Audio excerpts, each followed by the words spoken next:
Bom, pessoal, então estamos gravando a partir de agora. Vamos fazer aqui vamos dar uma revisada sobre o conteúdo de imposto de terra e, e, e fazer alguns exemplos aqui, tá? Que aí já está preposto até nesses slides, que não são meus, tá? Então, foram os slides da minha pós. Então, a disciplina da pós era contenções, né? E aí, dentro da disciplina de contenções, tinha a parte de imposto, né? Que faz parte.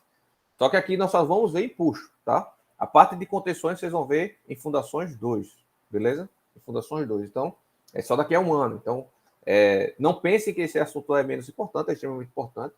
Tá? Uso tanto quanto fundações, tá? No dia a dia. Porém, vocês não vão ver já no semestre que vem, vocês só vão ver daqui a um ano, né? No menor tempo, né? Daqui a um ano. Bom, então, aqui, nesse slide tem mais coisa, tem mais coisa para trás, que é sobre uma introdução. Eu comento lá na aula gravada, tá? E tem coisa também depois, tá? Tem coisa posteriormente que é sobre contenções, dimensionamento de contenções, propriamente dito. Eu já disponibilizei esse slide aí para vocês, botei lá na pasta, tá? Botei também um livro de contenções, que tem a parte também, os cálculos de impulso lá dentro, né? Então, vocês podem estar dando uma lida nisso. Bom, então, existem várias teorias a serem abordadas para impulso. As mais famosas, com certeza, são a de Rankine e a de Coulomb, tá? Vocês vão ver muito esses nomes, né? Já escutaram falar de Coulomb, né? A envoltória de Coulomb, etc. É o mesmo cidadão, tá? E Rankine também, vocês, se não ouviram, vão começar a ouvir muito a partir de agora, tá? Teoria de Rankine para impulsos de terra. Né? E aí é utilizado também, esse método de imposto de terra é até utilizado para o cálculo de capacidade de carga de fundações, tá? Que vocês vão ver no próximo semestre. Tudo dando certo.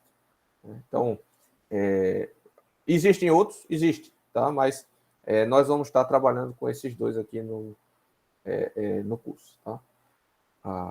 A primeira isso é importante, tá? Isso aí está na aula, está falando na aula, mas eu vou focar mais justamente nessa parte, tá? De como, dos tipos de imposto que existem. Porque eu saí da graduação sem saber isso, tá?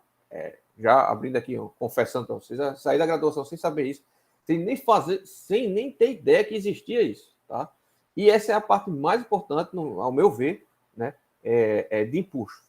Você entender quais são os possíveis tipos de imposto que há, né? Primeiro de tudo, o que é imposto, né? Por que eu estou chamando de imposto, tá? Ó, isso para qualquer fenômeno da engenharia, imposto, tá? São cargas, ações horizontais, tá? Derivadas de uma ação vertical, tá? Então, toda vez que você, devido a um peso, a uma carga vertical, você tiver um efeito horizontal, esse efeito horizontal, ele é chamado de empuxo, tá? É um empuxo devido... E aqui a gente vai avaliar o quê? O empuxo devido ao peso próprio do solo, né? Você tem, por exemplo, o empuxo da água, né? Então, talvez em fenômenos de transporte, não sei se vocês já pagaram, tá? Vai ser a primeira vez que vocês vão ver lá falar sobre empuxo de água. Vocês provavelmente já ouviram, né?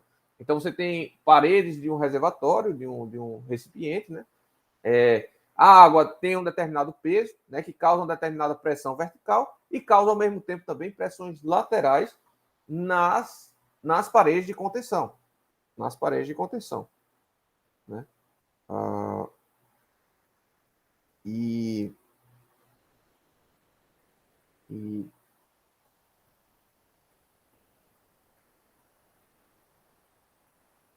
Bom, e dito isso, o solo também tem esses impulsos, tá? Assim como a água tem. Vocês já viram em fenômeno de transporte alguma coisa semelhante assim? Pressão da água lateral, o impulso da água?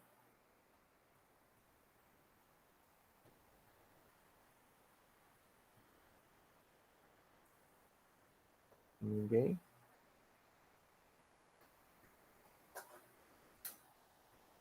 Bom, então,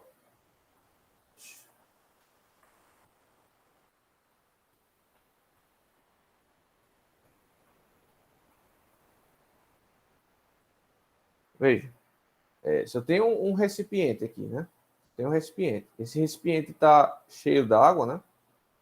Está cheio d'água. a pressão de água, até na própria geotecnia, mecânica do solo, vocês já viram, né? A pressão de água varia com a profundidade Z, né? E aí o que a gente chama, a gente vai adotar aqui a poropressão no solo, né? Mas em fluidos, né? Mecânica do fluidos, fenômeno de transportes, isso daqui é a pressão da água, né? Então, esse cara aqui, né? A pressão vertical aqui, tá? O peso da água, né? Vai ser o gama da água, né? Multiplicado pela profundidade. Tá? Multiplicado pela profundidade.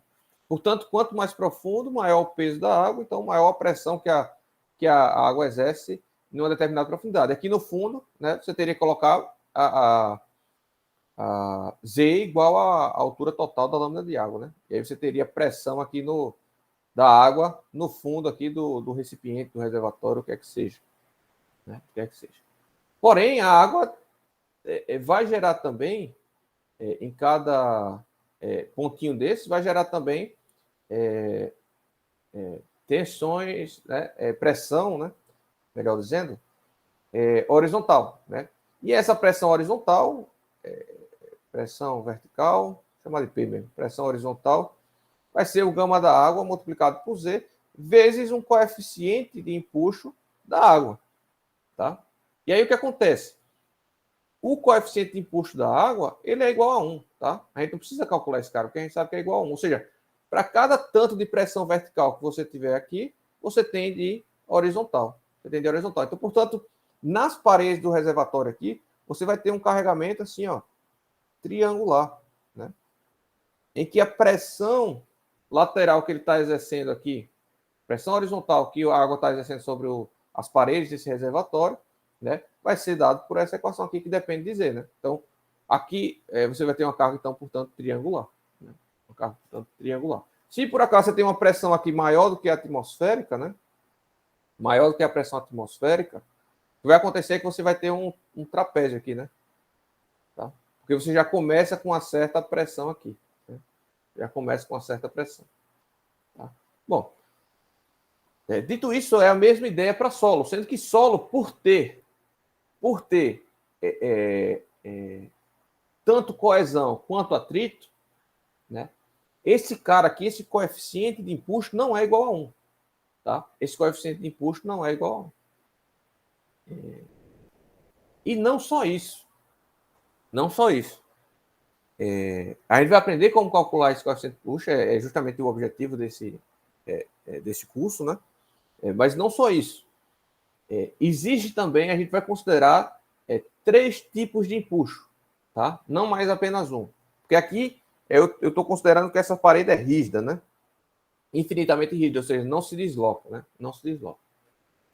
No caso da nossa teoria aqui, nós vamos considerar 3 tipos de empuxo, tá? Que nós vamos chamar de empuxo no repouso, que a gente já vinha até utilizando isso daí, né?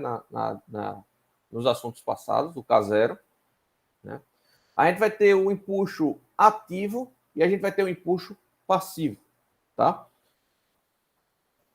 E você entender o que é cada um desses é a parte mais importante aqui do curso, tá? Porque o resto, novamente, é aplicar a equação, fórmula, certo? Seja de Rankine, seja de Coulomb, ou seja de qualquer outro, né? Então, se você sabe o que definir, se no seu problema você vai ter que utilizar coeficiente de empuxo repouso, ativo, passivo, né? Você tem que saber se no seu problema real qual dos 3 você vai utilizar, certo? Além disso, você tem que saber avaliar os parâmetros de resistência do seu solo, porque esses coeficientes de empuxo, coeficiente de empuxo, como eu falei, vai depender, o seu valor vai depender dos parâmetros de resistência do solo, seja o ângulo de atrito, ou seja, a coesão. Né? Ou seja, a coesão. Bom, então, o que são esses 3 tipos de empuxo? Né? O que é cada um desses 3 tipos de empuxo? Eu falo lá na aula gravada, mas eu estou achando que muitos de vocês não assistiram, por isso que eu estou falando aqui, senão vocês vão entender nada do exemplo, tá? Então, primeiro, o empuxo no repouso, você vai utilizar sempre que o solo estiver no repouso, ou seja, não vai haver movimento do solo, tá? Quando eu falo movimento, eu estou falando do movimento de uma massa de solo, não estou falando de deformação. Sempre vai haver deformação, tá? Sempre vai haver uma pequena deformação, um pequeno deslocamento das partículas do solo. Mas não vai haver um deslizamento, né? Um movimento de um maciço de terra, tá? Então, quando a gente está trabalhando com fundações, né? Que a gente não está trabalhando com limites de terreno, né? Como assim? Então, veja, até então no curso a gente vinha trabalhando sempre considerando o terreno, né? E que, por um lado, eu tinha infinito, para o outro, eu tinha infinito, e aqui na profundidade eu tinha um certo limite, que seria minha rocha, ou um solo muito incompressivo, né?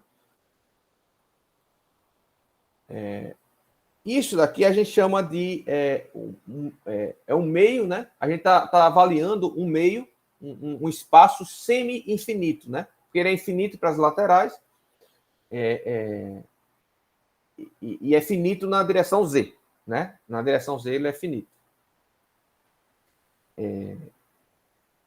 É infinito também entrando no plano, tá entrando na tela aí, tá, pessoal? Também é infinito. Então, é como se fosse um espaço semi-infinito, que a gente chama. Dito isso, tá? Esse solo só irá se movimentar por deformação. Então, portanto, nessa situação, a gente sempre vai utilizar coeficiente de empuxo, né? Passivo, tá? Passivo. Sempre vai usar coeficiente de empuxo passivo. Para uma situação onde eu não estou próximo dos limites dessa minha planície, vamos chamar assim, né? Desse meu estado plano, sempre vai ser no estado aqui de repouso, a não ser quando eu estiver avaliando o caso de fundações aqui, que eu vou avaliar a capacidade de carga dessa fundação, e como vocês viram, eu levo essa fundação até a ruptura, para saber qual a carga de ruptura, né? Qual a tensão de ruptura. Então, nesse sentido, quando chegar na tensão de ruptura, esse solo aqui, esse maciço de solo vai se deslocar, né? Isso daqui, ó, se desloca como um bloco para cima aqui, tá? Isso aí vocês vão aprender no próximo semestre, não se preocupe. Então, como a gente está levando até a ruptura, nossa estrutura, ou seja, como a gente quer saber qual a tensão de ruptura, e na ruptura esse solo está se movimentando, a gente vai utilizar aqui, para essa teoria aqui, coeficiente de empuxo ativo e passivo. E eu falo já o que é cada um dos dois, tá? Mas, se o meu solo não está próximo da ruptura, se o meu solo não tem uma superfície de ruptura, não está se movimentando descontroladamente, vamos dizer assim, em uma determinada superfície, a gente vai utilizar coeficiente de empuxo no repouso. Tá? Impulso no repouso, ou seja, repouso por quê? Porque o solo não rompeu, não está nenhuma superfície se movimentando, tá? Descontroladamente. No entanto, se eu tenho aqui, né, uma encosta, tá? Uma encosta, ou seja, o meu terreno vem em um determinado plano, né, um determinado plano, e depois muda bruscamente de altura, né? De nível. Tá? De nível. Tá? Muda bruscamente de nível. Se eu fizer uma construção aqui, certo? Não é a mesma coisa de eu fazer uma construção aqui, certo? São dois problemas de geotecnia diferentes. Então, aqui em Maceió mesmo, aí, em Arapiraca também, muitos terrenos em beira de encosta. E o pessoal trata normalmente, né? Como se fosse o mesmo problema. E não é. Tá?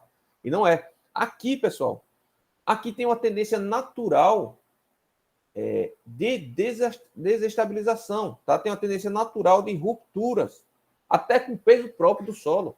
Né? Esse é o conteúdo de estabilidade de taludes, né? Que eu vou estar disponibilizando para vocês a aula gravada quando terminar essa aula aqui. Tá? Então, mesmo sem a construção, já há um risco, e aí tem que ser avaliado um risco a risco, de desestabilização disso daqui. E é tudo justamente... E essa desestabilização é devido ao efeito de que um determinado ponto material aqui, se eu aplicar pressão lateral aqui, eu não tenho essa outra tensão aqui para equilibrar. Por quê? Porque não tem mais solo aqui. Certo? Não tem mais solo. Então, se essa tensão horizontal aqui for muito elevada, o meu solo vai romper, vai deslocar para cá, né? Só que a ruptura, obviamente, que é parcialmente lateral e parcialmente no sentido da gravidade, né? Já que a carga principal é a gravidade aqui.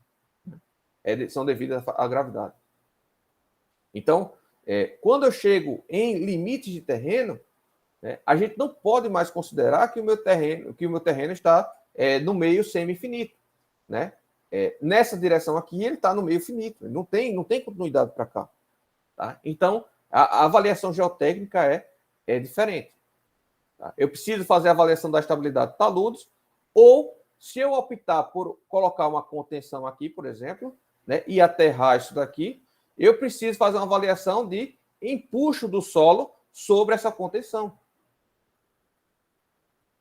Vocês conseguem visualizar, pessoal? Isso é problema recorrente da engenharia. Tá? Principalmente de estradas, de loteamento. E de fundação também. Né? E de fundação também. Quando você está com terreno de... Tem uns terrenos aqui, pessoal, em Maceió, que é ridículo. Green Park aqui... falar aqui o nome é complicado, mas... já falei. Tem um Green Park, por exemplo, aqui. Tem aquele outro também ali na Jacarecica. Jacarecica, Sítio São Jorge ali. Que tem terreno com desnível beira encosta. Assim, e dentro do terreno já tem um desnível de 7, 8 metros.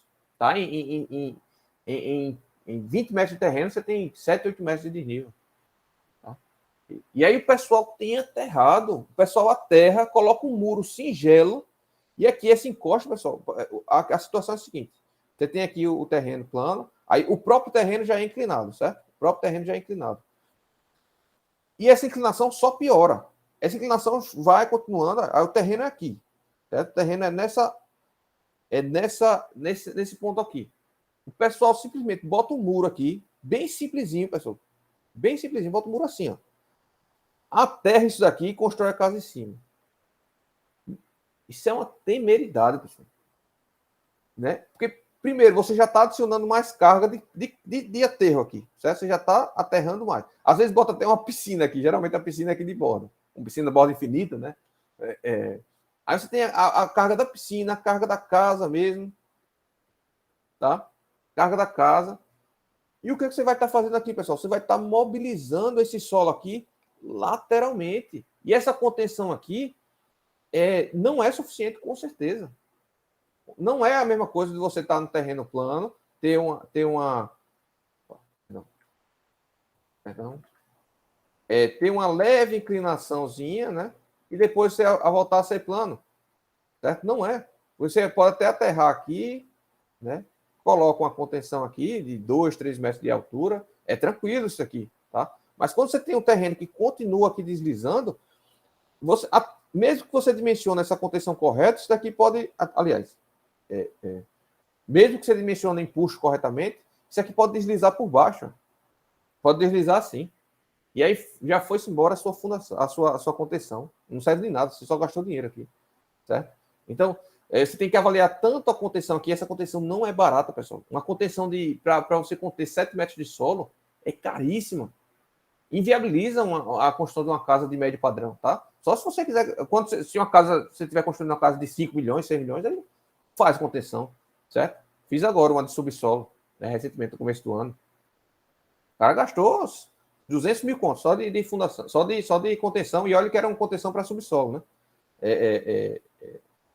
Ele fez aqui o subsolo, né? Eu fiz contenção aqui, ou seja, não tinha esse problema, era tudo plano aqui, tá? É tudo plano, terreno todo plano. Só precisou fazer a contenção para escavar aqui. Numa situação dessa, pode botar que é mais caro ainda, certo? Isso aqui é mais caro. Para resolver um problema aqui de contenção aqui é um problema muito grande, certo? E o povo não tem noção e compra, né? Um lote desse. E faz errado. E aí, óbvio que não vai romper todas as casas. Vai romper uma em cada 100, mas rompe. E também Deus ajuda, né? E geralmente não rompe de vez, né? A gente tem essa... Às vezes rompe, de vez, mas por vezes há indicativo de problema. Aí dá tempo de corrigir, né? Começa a fissurar aqui o terreno, tá? A sua piscina aqui começa a fissurar já, né? Começa a inclinar, começa a transbordar. E aí, por vezes, não é uma ruptura brusca, né? E aí dá tempo pelo menos, não ter um acidente com ninguém, né? Envolvendo ninguém. Dá tempo, pelo menos, de evacuar. Mas às vezes não, às vezes é de vez que isso aqui rompe. E, e eu não posso deixar vocês saírem daqui do curso de engenharia, pessoal, sem entender o problema, pelo menos. Né? E como solucionar, pelo menos, os problemas básicos, né? Fundamental. Isso aqui é um problema grandíssimo, pessoal. Com a teoria que a gente vai aprender aqui, a gente não consegue resolver nada. Isso aqui, a gente teria que utilizar, provavelmente, estacas aqui, tá? Para passar dessa linha de ruptura. E por conta da altura ser muito grande, a gente teria que grampear esse solo. É uma teoria mais complexa ainda. Tá? Nunca fiz projeto de solo grampeado. Sim, sim. Então, a ocorrência da chuva, né? Qual é o problema da chuva?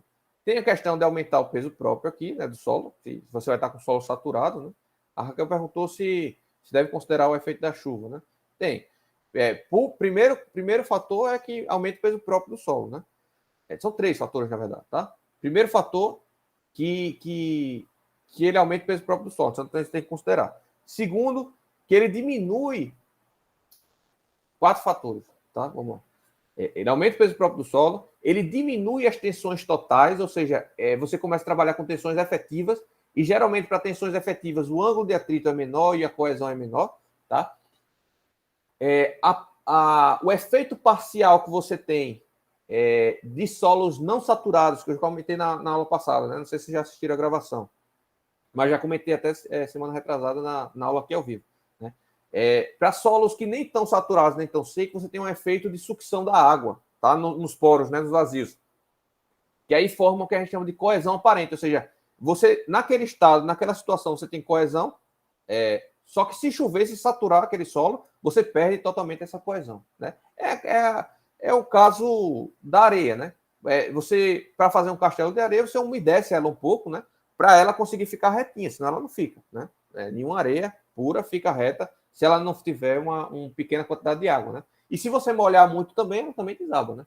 Então, você precisa de um certo teor a depender do teor de umidade que está aquele solo, quantidade de água que tem nos poros, aí você vai ter uma coesão maior ou menor, só que essa coesão é aparente, então você não pode considerar ela na vida útil da estrutura, porque durante a vida útil da estrutura, essa umidade vai variar, né? E se essa umidade vai variar, a coesão também vai variar e vai dar problema na sua obra, né?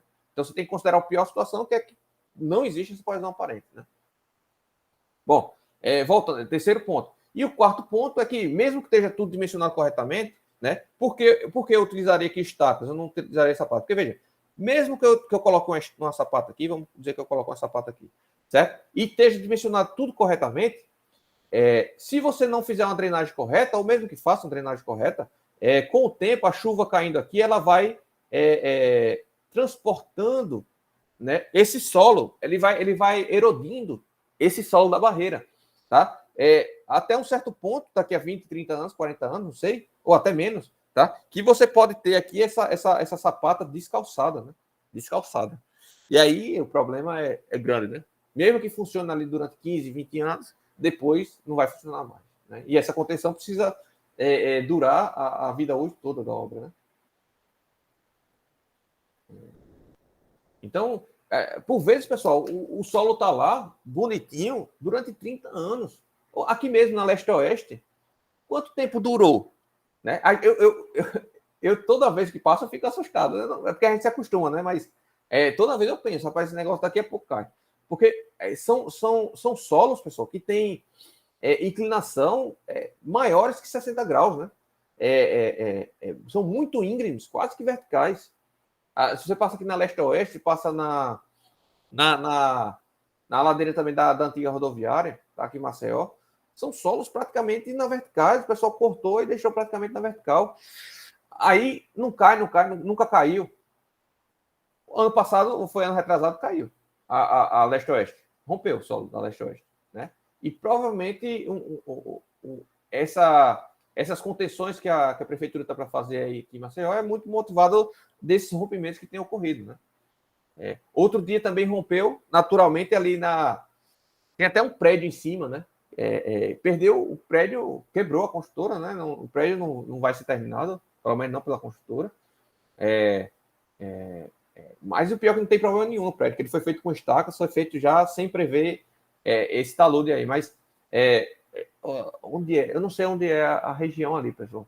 Mas você consegue ver o prédio ali olhando do Cambona.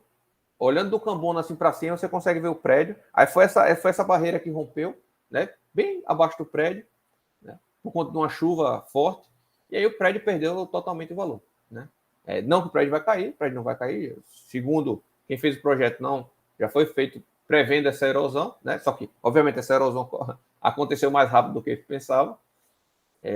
Não foi bem uma erosão, foi uma ruptura mesmo, parcial do talude, né? Mas que já estava sem prever essa resistência, né, do solo. Mas, de qualquer forma, quem é que vai querer morar lá? Perdeu todo o valor a edificação. Nem concluiu, acho que nem tem ninguém morando lá. Então, aqui em Maceió a gente tem muitas barreiras, em Arapiraca tem muita barreira, em Palmeira tem muita barreira também, ali Palmeira de Fora tem umas encostas grandes, né? Então, sempre vocês vão se deparar com um problema desse, tá? E não acho que é trivial, pessoal. Não acho que é trivial. Se você for na onda do encarregado, do mestre, ele vai dizer, não, já fiz 3, já fiz 4 desse daí, tá tudo em pé até hoje, né? Aí você vai ver, o até hoje dele é 5 anos atrás, 10 anos atrás, né? E outra coisa, 4, se cair uma, é uma probabilidade de 5 para 1, né? A cada 5 cai um. Você estaria confortável com essa probabilidade, morando numa casa com essa probabilidade? A gente quer uma probabilidade de 1 milhão, 10 milhões para 1, né? E não uma probabilidade de 5 para 1. Então, você pergunta, você construiu 10 milhões? Você construiu 1 milhão de casas assim? Né? Para ter uma estatística exatamente com essa situação, com esse tipo de solo. Então, tomem cuidado, tá, pessoal? Tomem cuidado quando estiver trabalhando com terrenos de encosto. Bom, voltando aqui ao conteúdo. Se o solo não se movimenta, é coeficiente de empuxo no repouso, tá? No repouso. Se o solo não se movimenta, tá? Cadê? Falo já sobre as equaçõezinhas, tá? Primeiro sobre a teoria, né? O empuxo de terra ativo, tá? A gente vai imaginar o seguinte: ora, a situação inicial era essa, né? No repouso. Porém, esse muro que a gente está dimensionando, ele não é infinitamente rígido, ele vai se deslocar, ele vai deformar. O concreto é um material que deforma, então ele vai deformar quanto aqui em cima? Não sei, vai depender da altura, vai depender da rigidez do muro, né? Vai depender da condição de apoio, do engaste aqui na base, tá? Então, não sei, vai deslocar aqui 3 centímetros, 4 centímetros, tá? 5 centímetros. Quando ele deslocar esse certo delta aqui, né?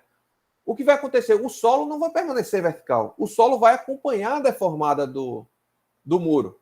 E quando ele acompanhar a deformada do muro, o que, vai acontecer? O solo vai romper. Vai criar uma superfície de ruptura, né? E agora o solo não está mais em repouso. O solo se movimentou segundo a linha de ruptura. E Rankine, né, idealizou essa superfície de ruptura como se fosse uma reta. Na prática vai ser uma reta? Não vai ser. Na prática vai ser uma cunha, certo? Mas Rankine idealizou como sendo uma reta, para facilitar os cálculos. Né? Se você rodar no modelo de elementos finitos, plástico e tudo mais, você vai ver que isso aqui vai formar uma cunha. Certo? Mas aqui a gente vai idealizar como sendo uma ruptura linear. Certo? Foi isso que Rankine fez. Né? E aí, a partir da fixação desse ângulo aqui de ruptura, tá? Dessa linha de ruptura, a gente acha as equações de empuxo ativo, que agora não é mais apenas o empuxo do solo no repouso, agora é como se fosse uma massa de solo, né, deslocada, empurrando o muro que está deformado. Né? Então, nessa situação, quando a gente tem uma massa de solo deslocando e empurrando o muro, certo? Ou seja, o solo empurrando o muro, a gente chama de empuxo ativo. Né? Para isso, o muro precisa ter um certo deslocamento. Se você garantir que o deslocamento do muro é zero, que vai ser muito difícil você conseguir isso, então é empuxo no repouso. Tá? Se esse muro se deslocar, é empuxo ativo. Aí o que acontece? Tem algumas referências aqui que eu estou mostrando aqui de lado para vocês, tá? Para saber se o solo vai estar, se a situação do empuxo vai ser ativa ou no repouso, tá? O que acontece, ó, segundo essa referência aqui, né? Se você tiver um deslocamento sobre a altura de 0,1 a 0,2% na areia fofa, a partir desse deslocamento, né, mais do que esse deslocamento, você vai considerar ativo. Menos do que esse deslocamento, no topo, você vai considerar no repouso. Né? Então, aqui são limites de deslocamento que você pode ter relativos, né? Deslocamentos relativos à altura. Quanto maior a altura, maior a permissibilidade do deslocamento. Vale se destacar isso. A partir desse valor, você tem empuxo ativo. Abaixo desse valor, você tem empuxo no repouso. Tá? Aqui já são outras referências. Ó, tá? Vai depender também do tipo de solo. Né? Solo é um solo compacto, um solo fofo, né? Uma argila dura, uma argila mole. Tá? E aí você vai ter aí parâmetros, limites, né? Para considerar empuxo ativo ou passivo. E aí a forma de calcular esse empuxo aqui muda completamente. Tá? A forma de calcular o empuxo ativo é totalmente diferente do empuxo passivo. Porque vai depender justamente da inclinação dessa superfície de ruptura e da forma da superfície de ruptura. Vai depender ainda da inclinação da parede do muro. Vai depender ainda também da inclinação do terreno, certo? Aqui, ó, se esse terreno é reto ou se esse terreno sobe. Vai depender do atrito entre o solo e o muro. Depende de vários parâmetros que a gente vai ver agora na formulação. Quando a gente for vendo a formulação, a gente já vai fazendo os exercícios. Tá? Já está 8h15, eu estou preocupado aqui com o tempo. Então, eu acho que assim, esse empuxo no repouso e empuxo ativo são fáceis de entender. Isso daí, de imediato você já entende. Né? Eu tenho por mim, né? Vocês, alguém ficou com dúvida, pessoal, sobre empuxo para repouso ou ativo?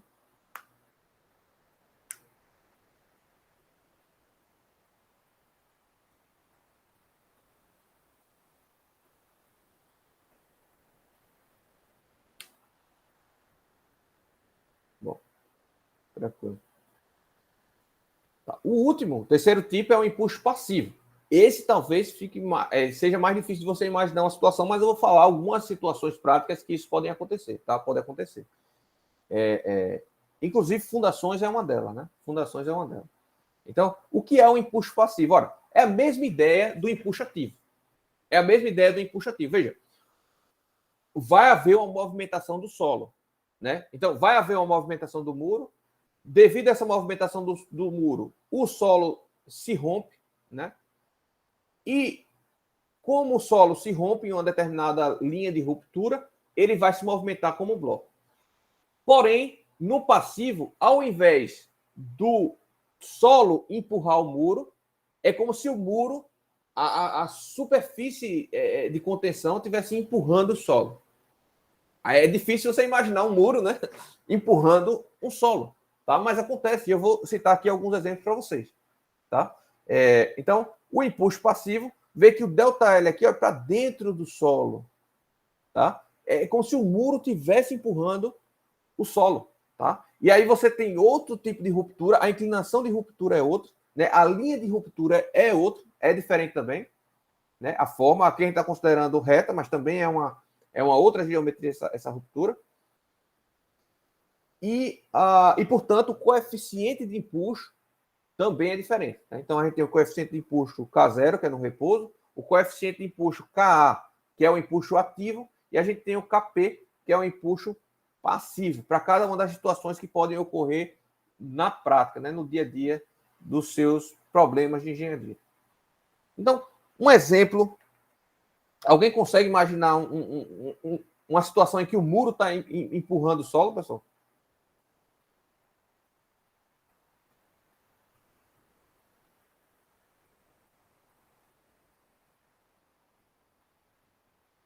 Eu vou dar 3 exemplos aqui para vocês, tá? Brevemente. O primeiro é a própria fundação, que eu já mostrei aqui para vocês, né? Então, eu tenho o solo aqui. Eu tenho um elemento de concreto, fundação, que geralmente é rígido, não sei, pode ser rígido ou flexível, né? E você está carregando aqui. Você está carregando aqui. Essa fundação. O que é que vai acontecer? Ora, a fundação está empurrando meu solo. A fundação está aqui empurrando o meu solo, né? E o que é que vai acontecer? Vai haver uma ruptura, uma linha de ruptura, e essa linha de ruptura é proporcional ao empuxo tá? Ao empuxo passivo que a fundação exerce sobre o solo. A gente vai ver isso aqui em fundações, tá? Vai ver aqui isso aqui em fundações. Então, a fundação aqui, a contenção, o elemento de concreto, o elemento rígido, está empurrando o meu solo. Certo? Agora, não é na horizontal, ou não é um elemento vertical, né? Assim, é vertical. Então, talvez fique mais complexo aí para vocês imaginarem isso. E também essa ruptura não é uma linha, né? Vê que para um modelo de ruptura da fundação, a gente já não considera uma reta. A gente considera um elemento helicoidal aqui, tá? Primeiro é reto, depois é helicoidal, depois fica reto de novo. Tá? A gente vai ver em fundações isso daí. Tá? Porém, isso aqui é proporcional a um coeficiente de empuxo. Por quê? Porque essa ruptura depende da fundação estar empurrando essa massa de solo, né? Então, a fundação está empurrando essa massa de solo, girando aqui, tá? Girando, é como se estivesse girando aqui, isso aqui, tá? E essa massa de solo tende a resistir. Ela tende a causar um peso sobre essa rotação aqui nessa linha de ruptura, tá? Então, é diretamente proporcional a um coeficiente de empuxo passivo. Beleza? Outro exemplo. Eu falei para vocês aqui de uma situação em que a gente tem solo grampeado, né? A gente pode ter solo grampeado. Aqui em Maceió, ano retrasado, foram feitas 2 obras aqui de solo grampeado. Então, você tem, olhando aqui em corte, né? Você tem aqui, vamos dizer, você tem, você tem aqui o solo, né? Aí a encosta natural era isso aqui, tá? Aí você ou vai fazer um aterro, vou imaginar que é um aterro, tá? Aí você bota aqui uma paredezinha fina, pode ser, geralmente é fina essa parede, né? De contenção, certo?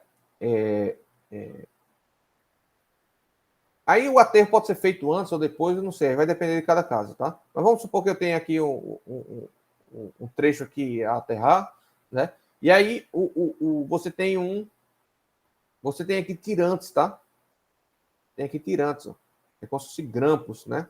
Você coloca, é barra de aço mesmo, barra de aço, tá? É uma barra de aço em que você coloca várias, né? E você vai concretar aqui, ó, por meio de injeção de nata de cimento, você vai fazer meio que uns bulbos aqui, você vai concretar meio que uns bulbos, tá? E aí você vai ter como se fosse uma aderência, né? Como se você fizesse uma ação-reação aqui no solo, né? Então, esse bulbo aqui está segurando o grampo. Então, o que é que você faz aqui? Você puxa, depois que você executa esses bulbos aqui, né? Que vai servir de ancoragem, vamos dizer assim, é ancoragem lá no fundo do solo. Né? Aí, obviamente, tem que dimensionar o quanto você precisa entrar no solo, o ângulo, né? Geralmente não é reto assim, geralmente tem um ângulo, porque a máquina para perfurar assim precisa de um certo ângulo, tá? Não consegue perfurar na horizontal. Bom, mas aqui é só um exemplo teórico, né? Aí você coloca aqui, como é que você faz? Você coloca isso concreta, né? E você coloca aqui umas placas de ancoragem, tá? Você coloca umas placas de ancoragem. Aí você faz o quê? Você puxa essa barra de aço, é uma barra de aço, geralmente 50 milímetros, tá? ou 40 ou 50 milímetros, tá? Ou até cabo, pode ser cabo também, mas usualmente é barra de aço, porque fica mais fácil para colocar. Você puxa isso daqui, você protende, tá? Você faz como se fosse uma barra protendida. Você puxa e apoia aqui, ó, nessa ancoragem, tá? É como se você colocasse um macaco hidráulico apoiado nessa ancoragem, nessa parede, e puxasse a barra. O que é que você está fazendo no final das contas? Você está empurrando o muro, certo? Quando você puxa aqui e se apoia aqui, né? Imagina que você coloca um tripé aqui e puxa, tá? Puxa empurrando o muro aqui, ó. Puxa assim, né? Você tá aqui ancorado, você bota o macaco aqui e puxa. Quando você puxar isso daqui, a barra vai se deformar e vai tender a empurrar o muro, certo? É como se fosse uma ação e reação ali, devido ao macaco hidráulico, né? Quando você vai levantar um carro, né, para trocar um pneu, o que é que você faz? Você bota o macaco lá, não é o macaco hidráulico, não é o macaco mecânico, mas você bota o macaco lá embaixo, vai aplicando força, né, vai aplicando deslocamento, na verdade, no macaco, e o macaco vai empurrando o carro e vai empurrando o solo, né? É a mesma ideia. Aqui eu vou puxar a barra de aço e vou empurrar a parede, tá? O muro. E aí o que acontece? esse muro aqui, ele é forçadamente empurrado para a direção do solo, tá? E aí esse muro vai fazer isso daqui, ó, devido à proteção, tá? Você está aplicando. E aí quando você faz isso, o que acontece? Esse solo está submetido ao empuxo passivo, né? Porque é o muro empurrando o solo. Consegue visualizar, pessoal, esses dois exemplos?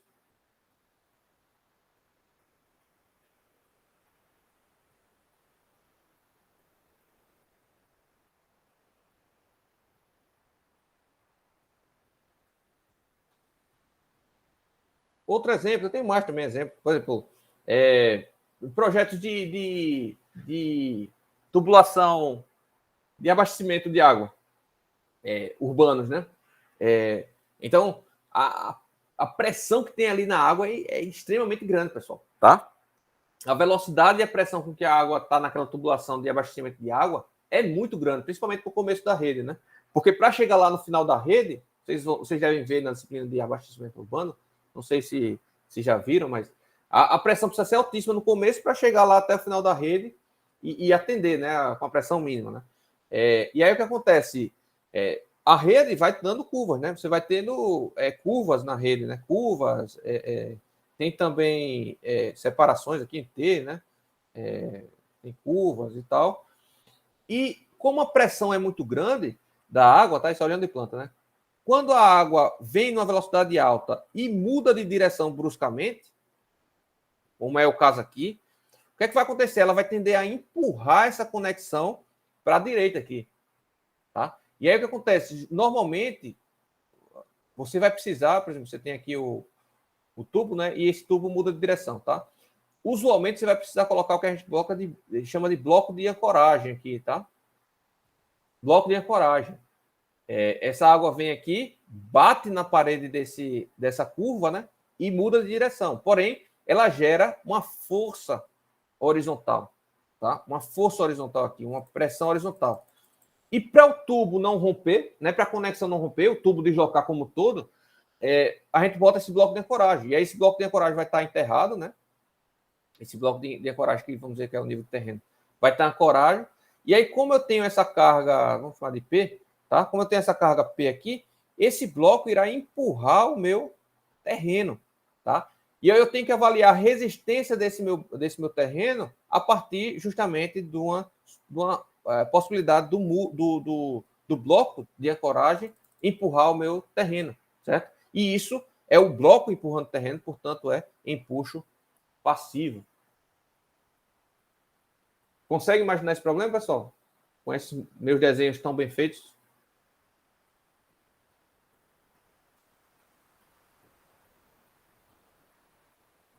Dá para acompanhar, professor. Alguns anos atrás eu fiz uma consultoria para dimensionar esses blocos aí, para lá para Belém. O solo era muito ruim, estavam tendo problemas aí. Aí o que acontece? Aí eu perguntei para o cara, como é que vocês fazem usualmente? Não, a gente tem uma tabelinha padrão. Tem uma tabelinha padrão. Se for uma curva de 90 graus é tanto, se for... Eu digo, mas isso vai depender da profundidade que o tubo tá, vai depender do tipo de solo, das propriedades mecânicas do solo, né? Das parâmetros de resistência do solo, depende de um monte de coisa. Mas é uma tabelinha que a gente usa aqui dia a dia, né? O que é problemático, né, pessoal? Aí acontece o problema, aí não sabe por que é. Mas nunca aconteceu. Mas, né, um dia pode acontecer. E aí, se você não está embasado tecnicamente, né, o porquê você adotou aquele tamanho de bloco, né, aí você está ferrado. A engenharia é isso. A engenharia não é você simplesmente, eu fiz e deu certo, eu vou continuar fazendo. Não é assim. Você precisa comprovar que vai dar certo. Por vezes, essa sua comprovação leva a um resultado mais conservador. É verdade. Usualmente, inclusive. Tá? Ou seja, talvez se fosse menor, resistisse. Mas para você garantir numericamente, né, para você garantir mesmo, não é garantir de palavra, é garantir tecnicamente, para que você prove para a pessoa que vai dar certo. Tem algumas simplificações na teoria que levam a resultados mais conservadores. E paciência. A engenharia não chegou lá não chegou até lá para comprovar um resultado tão mais preciso que dê para economizar. Né? Bom, aí vai depender do método que você vai usar. O método de Rankine e Coulomb são métodos mais simplificados. né? Então, quer economizar, usa um elementos finitos aí, alguma coisa do tipo, para avaliar isso. Bom, então tem vários casos, pessoal. Eu podia aqui falar, eu tenho mais uns 3 ou 4 casos aqui que nesse tempinho eu pensei, mas eu não vou perder mais tempo não com isso. Eu acho que já deu para entender, tá? A diferença do empuxo, o empuxo tem esses 3 tipos. No repouso, em que o solo não está se movimentando em uma superfície de ruptura, presta atenção, o solo sempre vai se movimentar, sempre vai ter um certo adensamento, um certo recalque, né, uma certa deformação. Sempre. A gente viu isso anteriormente. Se eu tenho um acréscimo de carga, eu tenho uma certa deformação. Porém, quando eu estou falando de movimentação do solo, é movimentação como um bloco, tá? Imaginando que vai haver uma superfície de ruptura, tá? Já prevista. Né? E aí, no caso, se eu não tenho essa superfície de ruptura formada, eu estou trabalhando com solo em repouso. Se formou superfície de ruptura, eu tenho que avaliar. Ora, é o solo que está empurrando a contenção ou é a contenção que... eu estou chamando de contenção, mas... Tem um outro termo que eu esqueci agora.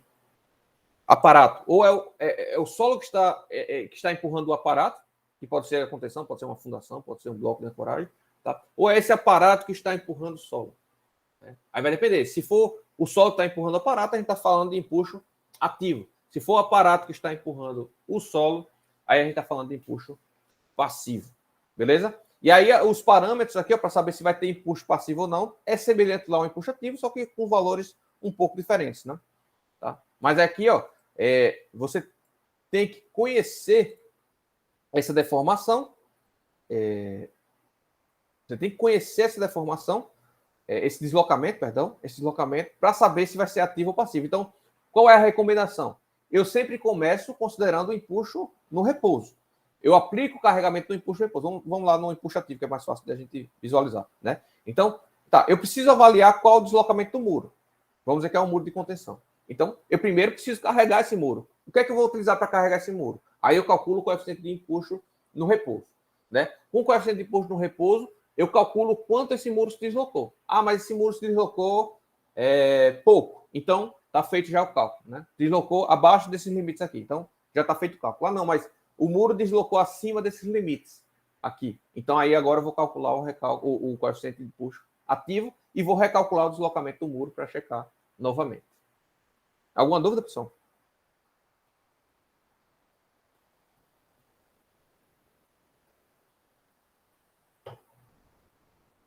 A parte mais importante do curso de empuxo é esse, não? É vocês saberem avaliar qual tipo de empuxo que vocês vão utilizar. Tá.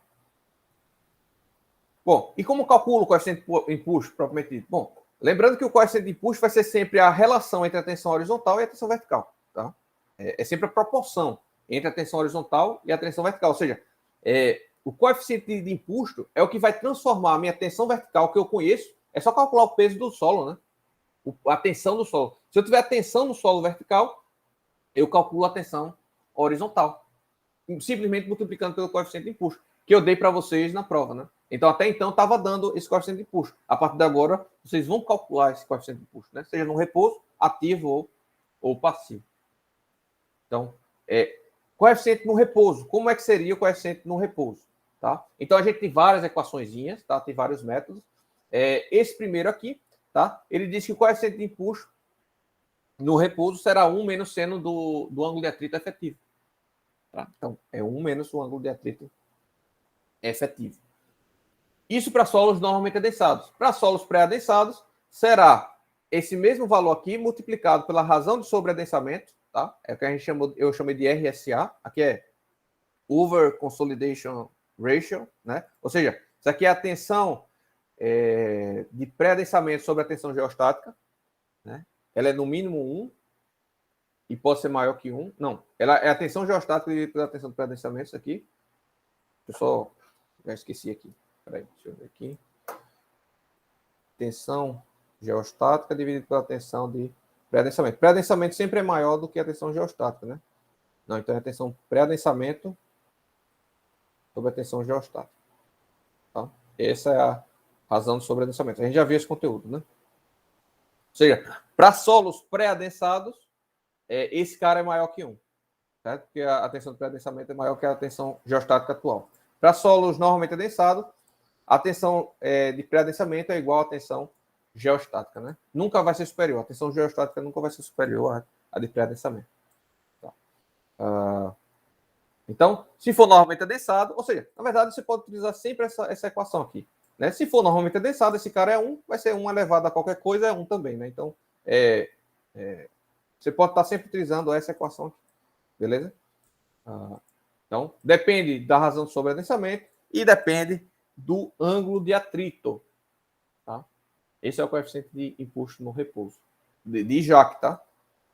Descrito por Jacques. Deixa eu ver se tem outro. Ó, tem outros aqui, ó. Jacques está aqui. Aí eu tenho aqui Yamaguchi. Yamaguchi. Eu tenho esse Wenkel. Tá? Tenho esse Simpson. Beleza? Tem esse aqui que foi do meu professor. Tá? Fez um estudo para alguns solos da região dele. Né? Encontrou essa relação aqui. Vê que todos dependem do ângulo de atrito apenas. Né? Depende apenas do ângulo de atrito. Aí tem algumas comparações aqui entre esses primeiros 4, né? Entre esses primeiros 4 aqui. Então a gente vê aqui, ó. Já que é esse pontilhado em vermelho, deixa eu aproximar mais aqui. Não é vermelho, se é laranja. Tá? Já que é esse cara aqui. Tá? Aí você tem o Wenkel, que é esse aqui, ó. Se você quer ser mais conservador, você vai por esse Wenkel aqui, tá? Vê que o coeficiente de empuxo é sempre maior, né? Para o mesmo ângulo de atrito, esse Wenkel é sempre maior, né? O maior coeficiente de empuxo. Então, se você quer ser conservador, você vai sempre por esse Wenkel aí. Segundo o meu professor, esse Yamaguchi aqui foi o mais próximo aí dos resultados que ele já fez o estudo, tá? Dentre esses 4. Beleza? Então ele até circulou aí. Simpson está aqui em preto, né? Então você vai escolher qual você vai adotar. Vê que não varia muito, né? Por exemplo, um ângulo de atrito de 30 graus, o coeficiente de imposto no repouso vai variar entre 0,48 mais ou menos até 0,58, tá? Então aí tem uma faixa de variação de 0,1, né? Quanto maior, obviamente, que maior a tensão horizontal, pior o seu problema, né? Pior o seu problema, usualmente. Alguma dúvida, pessoal? Como calcular o coeficiente de imposto no repouso? Mas veja que você precisa do ângulo de atrito. Sem um ângulo de atrito, você não consegue determinar qual é o coeficiente de imposto no repouso. Certo? Então, você vai precisar do ângulo de atrito. Não tem jeito. Não tem jeito. Tá? Aqui está uma figurinha melhor, para quem não entendeu ainda, né? A gente tem uma parede, vamos supor, um anteparo, né? E se você aterrar, né? Backfill é aterro, tá? Pode deixar cair isso. E esse muro não se desloca, então você tem aqui o empuxo no repouso descrito aí, né? Que a pressão lateral, né? A pressão lateral vai ser o peso específico do solo multiplicado pela altura, né? Que vai me dar a tensão vertical, né? Quem é o peso específico vezes Z? Né? Aqui eu não consigo escrever, né? Bom, o peso específico vezes a profundidade, né? Qualquer que seja a profundidade aqui, vai me dar a pressão vertical, né? A tensão vertical. Então, como é que eu encontro a tensão horizontal a partir da tensão vertical? Ora, é pegar a tensão vertical e multiplicar pelo coeficiente de empuxo. Como no caso aqui a gente está avaliando empuxo no repouso, então vai ser por K0. Tá? Então, quando chegar aqui na maior profundidade possível, quando Z for igual a H, quando Z for igual a 0, a pressão lateral é 0. Quando Z for igual a H, a pressão lateral vai ser igual, a tensão lateral aqui, a pressão lateral no muro, vai ser igual ao peso específico do solo vezes a altura, né, multiplicado por K0, que é o coeficiente de empuxo. Então, a gente tem aqui uns valores aproximados, tá? Isso aqui é para para ter uma noção, né, da ordem de grandeza, você está calculando correto, vê que vai variar aí de 0,49 a 0,80. Tá? Só que tem um problema, pessoal. Todas essas correlações aqui só dependem do ângulo de atrito. Né? E já foi comprovado que, além do ângulo de atrito, a compacidade do meu solo, de quão compacto é o meu solo, também influencia, né? No caso do modelo de Jacques, ele já tem uma certa consideração da compacidade do solo, né? Então, para solos que foram pré-adensados anteriormente, ou seja, pré-compactados, né, a gente tem uma correçãozinha aqui a ser feita. Né? Porém, ainda assim não está levando em conta a compacidade natural do solo. Por vezes você tem solos mais compactos que outros, né, e sem ser sobreadensados, né, sem ser pré-adensados. E aí, nesse sentido, verificou-se que solos compactados causam um empuxo maior no muro. Tá? Então, solos pré-adensados, solos compactados, causam um empuxo maior no muro. Né? Então, por exemplo, se você faz um muro, e aqui, como foi aquele exemplo, né, que eu mostrei, você faz um muro aqui, faz o aterro e vai compactando esse aterro, o coeficiente de empuxo aqui vai ser maior, tá? E vai prejudicar o meu muro, tá? Vai prejudicar o meu muro. Ou seja, esse cara ser muito compactado não é legal também não, viu? Esse aterro por trás do muro ser compactado não é muito bom, tá? A não ser que você compacte antes, né? E depois faça o muro. Aí sim, vai dar certo, tá? Mas se você compactar já com o muro ocorrendo, o que você vai estar fazendo é causando pressão maior na horizontal, tá? E aí você tem essa correlação aqui, ó, tá?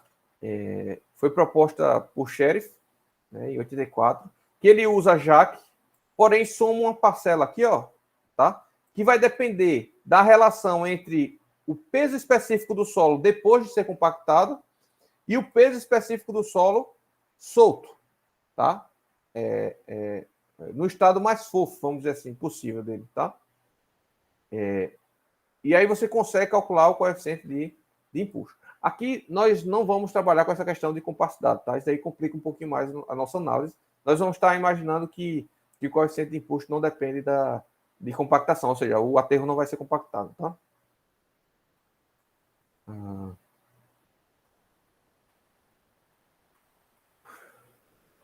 Ok. Como é que calcula, então, agora o empuxo de terra ativo e passivo? Né? Então, beleza. Primeiro, o coeficiente de empuxo, tá? O coeficiente de empuxo ativo por Rankine, tá? E agora sim entra a teoria de Rankine, é também apenas dependente do ângulo de atrito. Então, o coeficiente de empuxo ativo vai ser 1 menos seno de φ sobre 1 mais seno de φ. Tá? Então, isso é a teoria de Rankine, beleza? Eu volto já para o restante. Para o empuxo passivo, veja que é a mesma coisa, só que muda aqui é o sinal, tá? Aqui em cima, para o ativo, era menos, e aqui vai ficar mais. Aqui embaixo era mais, e vai ficar menos. Ou seja, ele inverte, tá? É o oposto. Aqui é 45 mais φ sobre 2, o ativo é 45 menos φ sobre 2. Né? Beleza? Então, por isso que inverte aqui.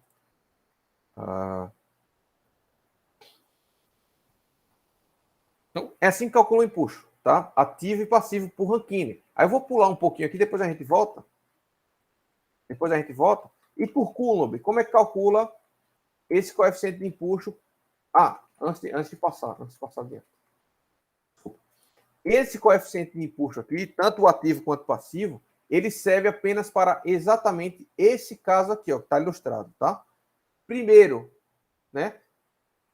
O meu anteparo aqui é vertical, tá? Ângulo de 90 graus. Essa é a inclinação do meu anteparo. Então, se o meu anteparo tem outra inclinação que não essa, vertical, eu já não posso utilizar essa teoria de Rankine aqui, tá? Segundo ponto, o meu solo está plano. O meu solo aterrado aqui, contido, né? Vamos chamar assim, aterrado não, contido, está plano, tá? Ele não faz uma inclinação, beleza? Ele está plano. Terceira simplificação. Não há atrito entre o muro, entre o anteparo e o solo, tá? Não há atrito entre o anteparo e o solo. E existe, né? Obviamente, se você pegar um solo e deslizar sobre o concreto, ele vai ter um certo atrito, né? E essas são as três principais simplificações, tá? Bom, aí vamos adiante. Aí eu vou mostrar aqui para vocês uma formulação que é considerando já um pouco modificado. Aqui ele já considera um determinado ângulo do terreno, tá? Um determinado ângulo do terreno. Então, uma das três simplificações ele já eliminou, né? Ele está considerando aqui o ângulo alfa do terreno, beleza? Porém, o meu anteparo ainda continua vertical e o meu solo ainda continua sem atrito com o muro, tá? Então, vê que já mudou aqui um pouquinho, né? Ó, o coeficiente de empuxo ativo ou passivo vai ser dado por essa equação, né? O que vai mudar é o mais e o menos aqui, ó. Ativo vai ser menos, passivo vai ser mais. Ativo vai ser mais, passivo vai ser menos, tá? Então, e agora não vai depender apenas do ângulo de atrito, mas vai depender também desse ângulo alfa, que é o ângulo de inclinação do terreno. Tá? Então, aqui para essa teoria de Rankine mais atualizada, ela serve para terrenos inclinados. Tá?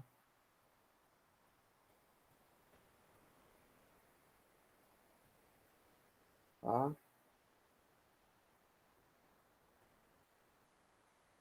E esse aqui agora... Ah, tá. Beleza. Tá. Agora, veja, isso daqui só serve para solos sem coesão, tá? Ângulos sem coesão. Se o solo sem coesão. Se o solo tiver coesão, a fórmula já fica maior aqui, ó. Essa brincadeirinha aqui, tá? Mas é a mesma ideia, tá? Só varia agora com o ângulo de atrito, com o ângulo alfa e com a coesão, tá? E eu falo já o efeito da coesão no solo, no empuxo, tá? Eu cito já. Então, aqui é impulso passivo ou ativo com solo coesivo, tá? Então, depois eu calculo isso. E a gente tem a teoria de Coulomb, tá? Que é a mesma ideia toda, tá? A diferença é que Coulomb previu uma inclinação do muro e previu também um atrito entre o muro e o solo, tá? E aí eu tenho essa correlação aqui, tá? Porém, apenas para solos não coesivos, tá? Isso aqui é para solos não coesivos, beleza? Deixa eu ver se tem aqui para solos coesivos, eu acho que não.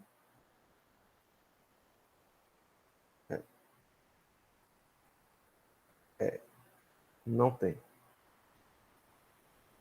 Não tem para solos coesivos, tá? Coulomb só tratou de solos basicamente no atrito.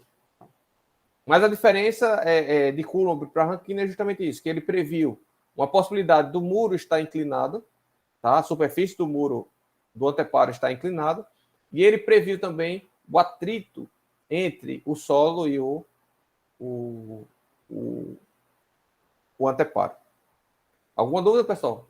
A diferença dos modelos? Como calcular o coeficiente de empuxo? É só aplicar a fórmula. Você vê que o que vocês precisam entender como engenheiro é, primeiro, como obter esses parâmetros de resistência, que aí está na aula lá de resistência ao cisalhamento do solo, né? Tem os ensaios de laboratório e tem as correlações com ensaios in situ, né? Para determinar quem é o ângulo de atrito e quem é a coesão. E vocês precisam definir se o seu problema vai estar submetido a um empuxo passivo ou empuxo ativo. E qual é, naquele seu problema, para aquele seu muro de contenção, para aquele seu problema real, né, qual é o método mais adequado. Né? Por exemplo, se o seu muro tiver uma face inclinada, Rankine não é mais adequado. Então, você vai ter que utilizar aqui Coulomb. Porém, se seu solo tiver coesão, parte de coesão, os Coulomb já não é mais adequado. Apesar de que a coesão só vem a ajudar. Tá? Se você desconsiderar a coesão sempre, deixar a coesão zero, você sempre vai estar aumentando o coeficiente de empuxo, tá? Nunca você vai diminuir o coeficiente de empuxo. Então, você pode estar utilizando sempre a favor de segurança daí, só que vai ficar mais antieconômico, né? Mais antieconômico. Agora, vê que o Coulomb também admitiu uma superfície de ruptura reta, tá? Então, tanto o Rankine quanto o Coulomb admitem superfície de ruptura reta. A diferença é que são esses dois pontos. Coulomb admitiu o anteparo inclinado e um atrito entre o anteparo e o solo. Voltando aqui, né? Bom, a gente já sabe como calcular, a gente já sabe como determinar qual tipo de empuxo a gente vai usar no nosso problema, primeiro ponto. A gente já sabe determinar quais são os parâmetros de resistência do solo, com o conteúdo passado. E a gente já sabe agora como calcular o coeficiente de empuxo baseado para cada caso aí. Né? O que é que a gente tem que fazer agora? Calcular exatamente agora a pressão horizontal no muro, né? A gente tem o coeficiente de empuxo, a gente sabe como calcular a tensão vertical, a gente já sabe, foi o primeiro conteúdo do semestre, né? Vocês viram, na verdade, desde o semestre passado, como calcular isso, né? Tensão geostática, pelo menos. E E agora é só pegar todos esses parâmetros e calcular propriamente dito qual a pressão, qual a carga que o solo vai fazer sobre o anteparo. Sobre o anteparo. Tá? E aí, como é que a gente faz isso? Ora, a gente vai ter que calcular a tensão vertical, né? E multiplicar. A gente vai ter que calcular a tensão vertical e calcular o coeficiente de empuxo. Tá? Aí vem que interessante. Apesar de que, para o cálculo do coeficiente de empuxo, Rankine inicialmente está ignorando a coesão, para o cálculo da pressão horizontal, ele considera a coesão. Tá? Vê que interessante. Né? Então, ou seja, ele está desprezando a coesão para o cálculo da coesão, do coeficiente de empuxo, porém, para o cálculo da pressão horizontal, que é sigma aqui, é sigma ativo, né? Ele está considerando o efeito da coesão. Beleza? E a gente vai ver já qual o efeito da coesão que causa sobre o solo. Tá? Então, isso daqui, pessoal, não tem nada a ver com o Rankine, na verdade. Tá? Isso aqui é cálculo simples. Tá? É o cálculo lá utilizado para pressões hidrostáticas. Tá? O mesmo que vocês utilizam lá em mecânica dos fluidos. A diferença é que para calcular a tensão vertical é diferente. O meu coeficiente de empuxo não é 1, e sim eu tenho que calcular qual é o coeficiente de empuxo. Eu posso utilizar tanto Coulomb quanto Rankine. Tá? E eu preciso, e para calcular esse coeficiente de empuxo, eu preciso do ângulo de atrito, tá? E de outros parâmetros que a gente já viu aqui, como o ângulo do muro, ângulo do terreno, etc. Né? Porém, eu preciso também para calcular essa tensão da coesão. Tá? Da coesão. E aí eu tenho uma pressão, isso aqui varia com a altura, tá? Porque a tensão vertical vai variar com a altura, tá? E, portanto, a tensão horizontal também varia com a altura, né? Só que eu posso calcular já uma resultante, né? Uma força resultante. Que aí vai depender da minha intenção, qual é o meu objetivo final. Se é calcular equilíbrio de forças ou se é dimensionar a estrutura. Se for dimensionar a estrutura, o ideal é utilizar a pressão, né? Você já utiliza um carregamento distribuído na estrutura. Se for equilíbrio, para calcular, por exemplo, tombamento, eu posso calcular direto uma força resultante, né? Que, veja, essa força resultante aqui seria nada mais, nada menos do que calcular a área desse triângulo ou trapézio, tá? Vai depender, né? E só, tá? Definir quem é esse trapézio, e esse trapézio vai ser justamente dependente dessas tensões, né? Tensão inicial e final. E tensão aqui quando Z for igual a 0 e tensão quando Z for igual a H. Né? Define esse trapézio, calcula a área, você tem esse empuxo ativo. Empuxo ativo. Tá? E no caso do passivo é a mesma coisa. O que muda é que essa coesão aqui soma. Ao invés de subtrair, ela soma. Tá? Bom, é isso. Vamos fazer uns exemplos aí?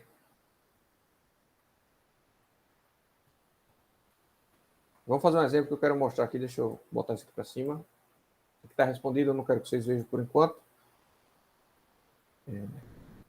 Já terminou a aula, né, pessoal? Eu vou fazer pelo menos uns 2 exemplos, tá? Quem tiver aula agora, depois vê a aula gravada, tá? Mas eu vou fazer pelo menos uns 2 hoje para vocês terem o que estudar, né? Bom, vamos pegar esse caso aqui. Então, tem aqui os parâmetros de solo, é um solo homogêneo, né? Nessa altura. Eu tenho um anteparo aqui, tá? Esse anteparo,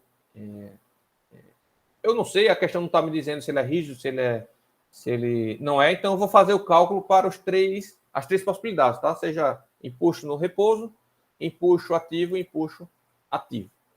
Tá? Deixa eu ver mais aqui. Ok. Beleza. Então, os parâmetros que eu tenho aqui. Tá. E uma coisa que eu esqueci de falar, pessoal, que tem um parâmetro Q aqui, né? Que eu não falei com vocês. Quem é esse Q? É uma carga. Se você tiver uma carga aplicada na superfície, tá? Uma carga uniformemente distribuída, você vai colocar Q, tá? Aqui nessa equação.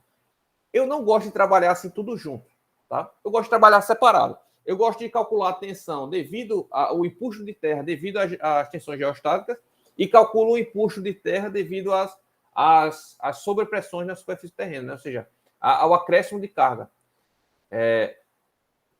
As tensões horizontais, devido ao acréscimo de carga, a gente já sabe como calcular, né? A gente já viu lá pela teoria de Boussinet, né? O Boussinet ou diversas outras, né? Que a gente viu lá. Então, a gente basta calcular a tensão horizontal, a tensão em X, né? Do problema. Tá? A gente tem a tensão em Z e a gente calcula também o acréscimo de tensão em X. Essa seria o acréscimo de tensão de uma carga aplicada, né? na superfície. Então, eu gosto de fazer separado. Por isso que eu nem considero esse aqui. Nesse problema aqui, se o carregamento for uniformemente distribuído na superfície, aí você já pode considerar ele tudo junto aqui, tá? Tudo junto. Mas em casos reais, geralmente esse carregamento não está distribuído uniformemente na superfície, tá? Ele está numa determinada faixa, né, de comprimento. E então, eu particularmente não gosto de utilizar esse Q logo aqui. Eu utilizo esse Q depois, eu calculo esse Q separado. Eu calculo primeiro o empuxo da tensão geostática e depois o empuxo devido ao acréscimo de carga na superfície.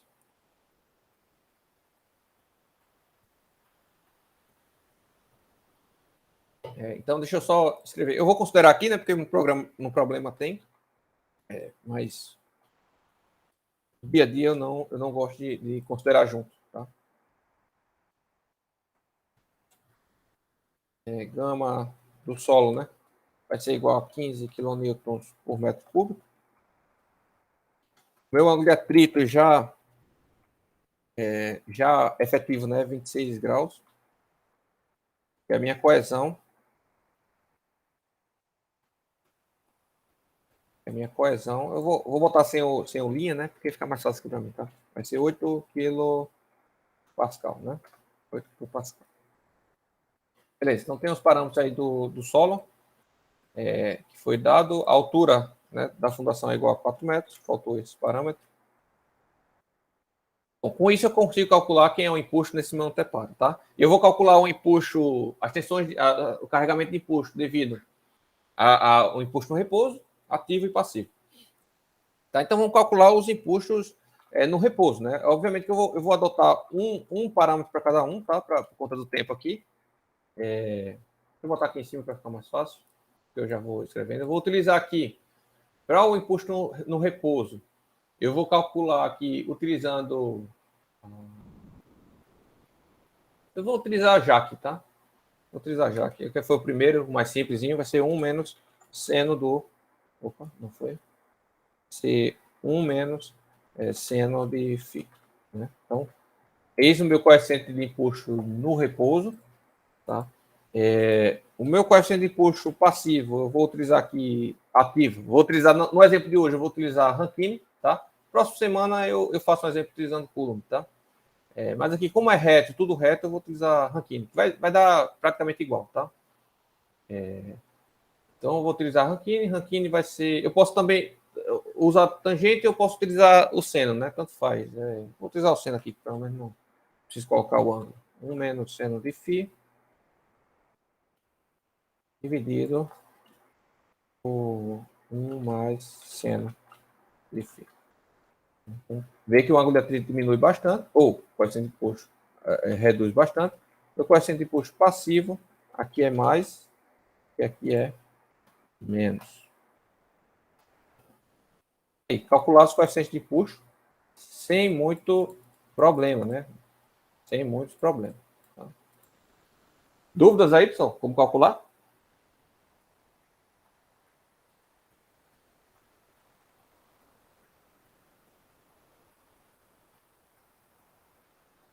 Bom, vou admitir que não tenha. Já que ninguém falou. Tá? E vou colocar essa equação aqui, só para servir de referência aqui para vocês, tá? Para vocês não ficarem perdidos. Vamos lá. Isso aqui serve para passiva ou ativa, tá? A diferença vai ser nesse sinal. Né? E no caso da em repouso, no caso de em repouso, interessante. Eu acho que em repouso a gente não vai considerar a coesão, tá, pessoal? A gente não vai considerar a coesão. Vamos ver aqui uma coisa.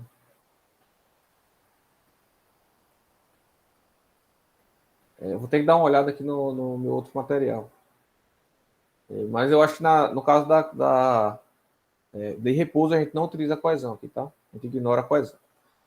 E vocês vão ver que quando a gente ignorar, se a gente ignorar a coesão, sempre vai ser o pior caso, tá? Ignorar a coesão. Mas vamos lá. Vamos calcular aqui. Só vai dar tempo desse exemplo mesmo, senão vai ficar muito tarde. Vamos lá. Empuxo. Vou calcular primeiro no ativo, tá? Empuxo ativo.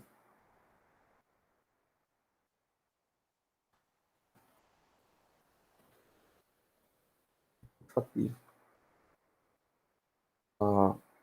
Então,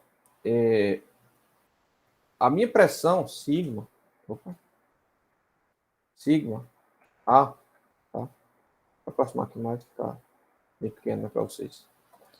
Sigma A vai ser a tensão vertical, tá? Tensão vertical, sigma V, que a gente vai chamar, tá chamando de sigma VO, né? Tensão geostática inicial. Aqui não tem água, né? Seria efetivo, mas como aqui não tem água, não vai importar, né? Por enquanto. Na próxima semana a gente faz um com água. Mas eu vou considerar inicialmente sem o carregamento Q, tá? Porque a gente faz a comparação depois. Vezes o coeficiente de puxo ativo, né? Tá. Eu vou primeiro considerar isso aqui e vou mostrar para vocês uma questão. Tá? Primeiro eu vou calcular a tensão geostática inicial, né? Que vai depender da profundidade, que vai ser nada mais nada menos que o gama S multiplicado por Z, né? Eu não tenho poro pressão aqui, então a minha tensão vertical é essa. Já a minha tensão ativa, né? Sem a parcela da coesão, vamos supor que eu esteja trabalhando com solo sem coesão, né? Que não é o caso, mas vamos supor, eu vou ter, fazendo que Z vai de 0 metros, passando de 1 centímetro em 1 centímetro até chegar em H. Né? Então, plot sigma A vai ter que ser aqui. E aqui vai ser Z. Deixa eu ver aqui menos Z. Isso. Então, eis a minha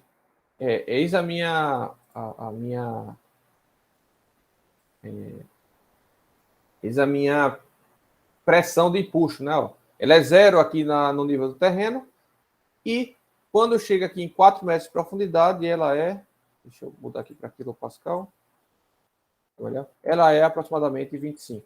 Né? Então, se eu quiser saber qual seria a tensão, o empuxo, né? A pressão de empuxo a 4 metros, basta substituir por H, tem aqui, ó, 23 quilopascal aproximadamente, tá? 23 quilopascal aproximadamente. Então, essa seria a minha tensão sem coesão, né? Mas o meu solo tem coesão, então eu vou considerar aqui menos a parcela da coesão. Então, vai ser 2 vezes coesão multiplicado por raiz de K. Né? Aí, olha o que acontece, pessoal. Eu tenho aqui uma tensão, uma pressão negativa, como se o solo estivesse puxando o meu muro, né?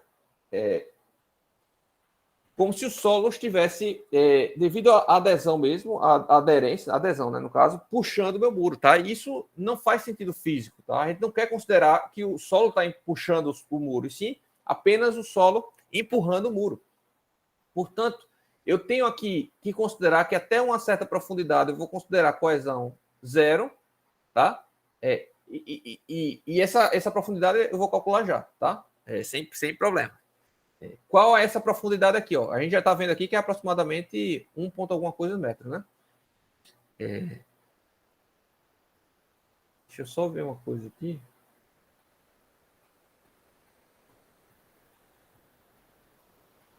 Tá.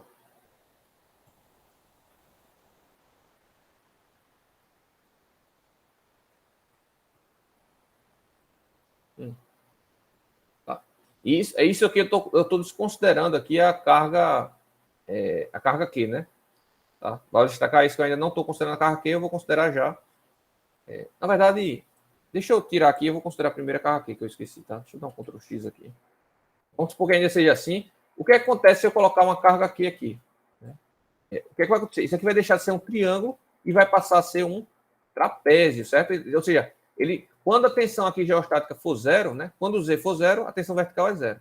E, portanto, a tensão horizontal também é zero. Isso aqui sendo zero, quando Z for igual a zero aqui, eu tenho apenas o efeito da carga uniformemente distribuído na superfície, tá? Em toda a superfície, né? E portanto, essa carga aqui vai se transformar num empuxo retangular aqui. Então, eu estou sobrepondo um empuxo retangular a um empuxo triangular e, portanto, eu tenho aqui um formato de trapézio, tá? Um formato de trapézio. Então, agora sim eu vou considerar a coesão. E aí você vê que, pela coesão, né, considerando a carga aqui, eu vou ter um trecho de sucção aqui, vamos dizer assim, de tração no solo, né? Que eu não quero tração no solo. Eu vou imaginar que esse solo vai fissurar, né? Não vai resistir a essa tração. Então, eu vou fazer o seguinte, eu vou zerar, eu vou forçar que isso aqui seja zero até esse ponto e depois eu começo a aumentar. Como é que eu vou fazer isso? Eu vou fazer o seguinte, eu vou calcular uma profundidade Z, vou botar aqui ZF, né? Que seria Z de fissura, né, a altura, a profundidade da fissura que iria formar, né? E vou dizer que ZF vai ser igual a quem? Vai ser igual vamos lá. É mais fácil deixa eu reformular aqui, né? Queria mostrar para vocês aqui como é que chega na equação, né? É por equação de reta, tá? Mas vamos lá com calma. Aqui, né? Quando é que a minha fissura vai acabar? Quando esse cara aqui for igual a zero, tá? Portanto, eu vou ter aqui a situação seguinte, olha, zero igual a tensão vertical. Quem é a tensão vertical? Gama vezes a profundidade, né? Mais Q, isso tudo multiplicado por Ka, menos 2C vezes raiz de Ka, tá? Então, eu quero saber quem é essa Z. Então, Z aqui é F. Quando essa tensão for zero, então, posso até botar aqui, sigma A para ZF, né? É igual a zero, né? Então, eu quero saber a tensão, cadê onde tá? Para quando a tensão é igual a zero, quando a tensão é nula aqui, tá? Então, eu quero saber essa altura, que vai ser entre 1 e 1,2, né? Vai ser mais ou menos.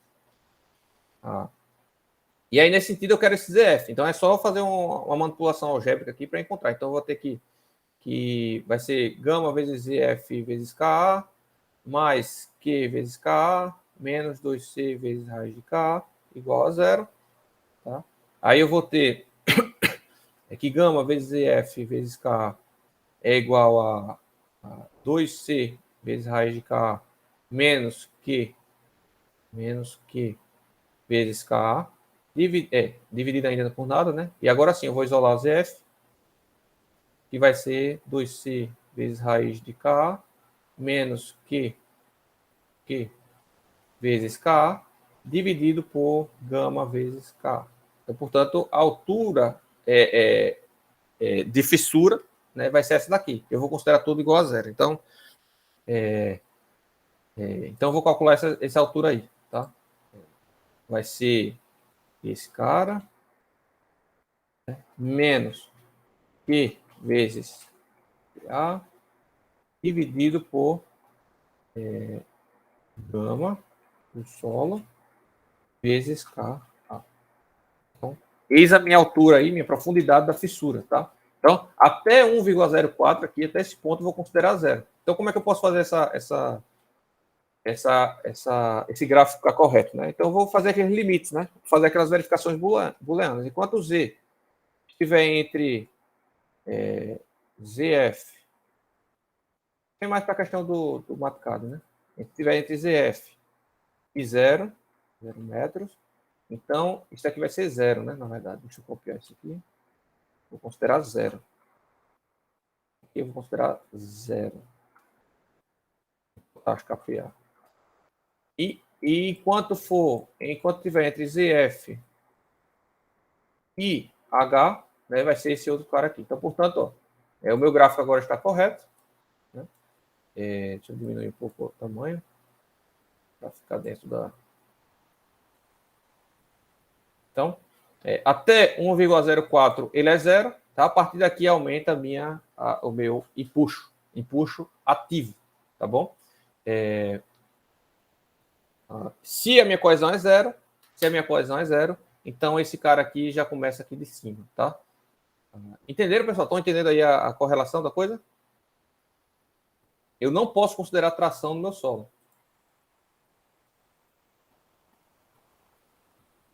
Estão compreendendo? Beleza. Então, a minha pressão, né, horizontal vai ser só considerado como essa daqui. Eu não vou considerar o efeito de tração aqui do solo. Então, essa é o meu diagrama de empuxo, né? Eu quero calcular a resultante do empuxo. Cara, é só calcular. Eu posso calcular até como integral aqui, né? Já que eu tenho a equação completa, posso calcular até como integral. Mas eu posso fazer a área do triângulo, né? A área desse triângulo, que vai ser 4 menos EF, multiplicado pelo esse valor aqui, que é sigma A, né? Vai ser sigma A. Mas eu posso fazer aqui também por integral. Então, o empuxo ativo, certo? Vai ser igual a integral. Então, a integral de 0 até H, desse cara aqui. Opa, não tá vindo. Talvez aqui.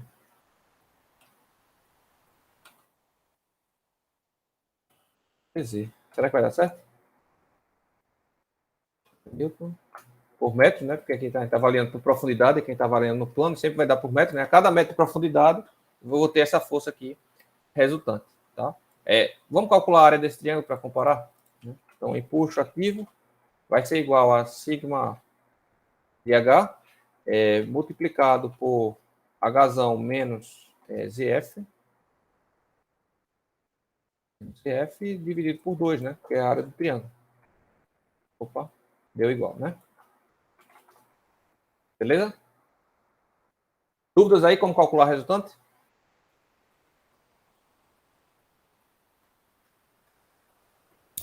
Deu para entender, professor. Pronto. Onde é que vai estar aplicado o empuxo ativo? Onde é que essa resultante que a gente calculou aqui vai estar aplicada? Qual é o ponto de aplicação desse empuxo aí? Que a gente levaria em conta?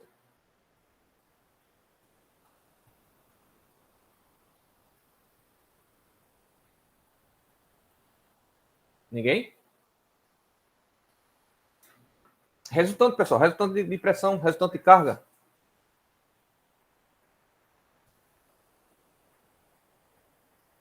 Daí é mecânica do solo do Zoom, né? Vai estar aplicado no baricentro, no centro de gravidade dessa figura, né? Onde é o centro de gravidade dessa figura aqui?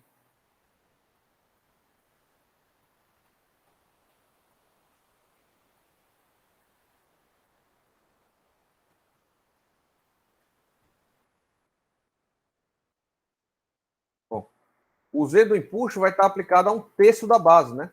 A 1/3 da base, tá? Portanto, vai ser numa profundidade H menos 1/3 da altura desse triângulo. A altura desse triângulo é esse daqui. Então, dividido por 3.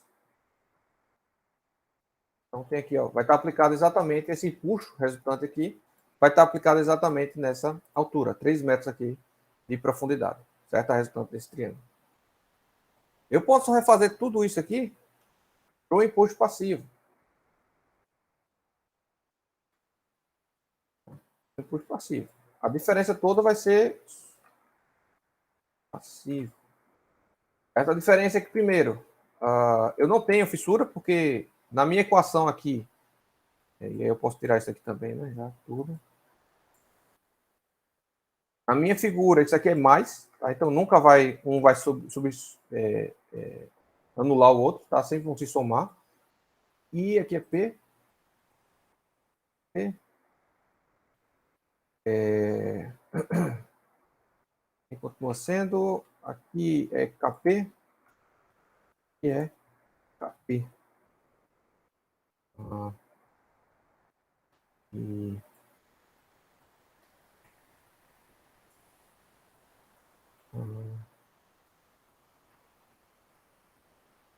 é sigma P,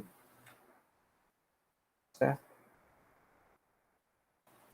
Que é a minha tensão passiva na maior altura, né? Na maior profundidade, perdão. empuxo passivo, né? Se a minha contenção estivesse empurrando o meu solo, né? A resultante seria essa. Aqui eu posso tirar esse ZF.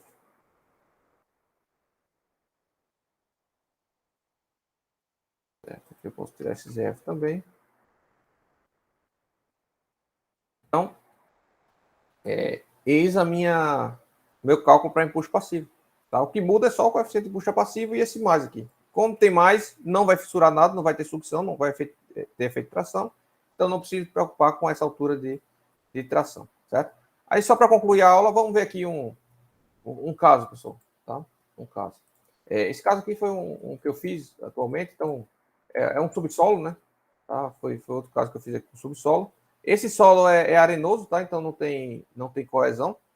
É uma cortina, tá? É uma cortina em estacas. Então eu estou considerando aqui um certo fuste de engaixamento no material. Estou considerando várias etapas de obra, né? A primeira etapa é sem a escavação, né? Faço a estaca. Depois eu escavo, certo? Depois eu for executar a laje do térreo, né, da casa. Depois eu executo a laje do subsolo e continuo a executar a casa, né? Então aqui vai ter pilares que vão nascer, então esses carregamentos simulam pilares que nascem na minha cortina, e eu vou ter sapatas ao redor, vou ter sapatas próximas a esse muro, né? E essas sapatas vão causar uma certa tensão, né? Uma certa pressão aqui lateralmente, tá? Então isso aqui simula isso. Mas vamos esquecer essas cargas, tá? Vamos considerar aqui a situação que apenas o peso do solo está trabalhando, né? Então, sem coesão, tá? Sem coesão, vê que o diagrama de... Esse aqui é o deslocamento, diagrama de empuxos, né? Deixa eu melhor... Deixa eu ver se eu consigo colocar aqui. Tá. Meu diagrama de empuxos, né? Vamos avaliar apenas até aqui, tá? Esquece o que tem para baixo, por enquanto. Avaliar só o que tem aqui para cima. Ó. Aqui não tem solo, né? Não tem carregamento também distribuído, então vem 0, vem 0, vem 0. A partir do ponto que começa o solo, ele vem aqui, ó, aumentando, né? Linearmente, tá? Linearmente. Até o ponto que ele começa o fuste da cortina, que aí muda, né? Porque o que acontece? Olha, deslocamentos.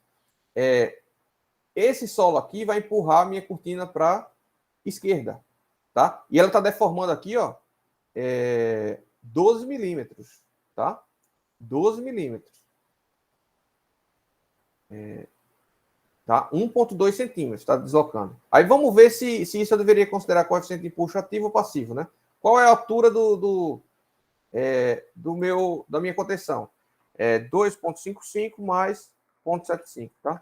Essa é a altura da minha contenção, né? 3,3. Então, metros, né? Então, isso vezes 1.000 milímetros dividido por 12, tá? Então, eu vou inverter aqui. Então, eu tenho aqui 0,36%, tá? 0,36%. Então, vamos ver aqui. Limite para empuxo ativo. Aqui é passivo, ativo. Ó, para areia fofa compacta, né? Tá maior do que todas elas, né? Aqui é 1%. Não, aqui é 1%. Não, aqui é 0,1% a 0,2%. Aqui é menor ainda, ou seja, está deformando muito a minha cortina, né? Ó, vai até 0,1% de H até 0,4% de H. Né? A minha está medianamente compacta, a minha areia. Tá? Então vai estar entre essas duas. Então eu estou considerando aqui que vai ser empuxo ativo. Tá? Vai haver deslocamento da massa de solo. Tá? Então, portanto, eis o meu diagrama de empuxo. Né? Agora, vamos ver se quando eu botar aqui, vou botar nesse solo aqui coesão, tá? Deixa eu ver até como é que eu... Vou considerar aqui uma coesão de 20. Eu acho que está muito alto aqui, mas vamos considerar de 20. O que vai acontecer aqui? Ó, até aqui, coesão, até aqui está dando tração no solo, tá? Eu estou zerando o meu empuxo, né? Só a partir daqui que eu vou vai começar a atuar o meu empuxo passivo, né? Então, Qual é a minha altura Z, profundidade Z, aqui, ó, mais ou menos menos 2 metros, né? Menos 2 metros. A minha fissura vai prosseguir até mais ou menos menos 2 metros. Tá? O meu solo estaria tracionado, né? Que eu estou desconsiderando. Compreenderam, pessoal?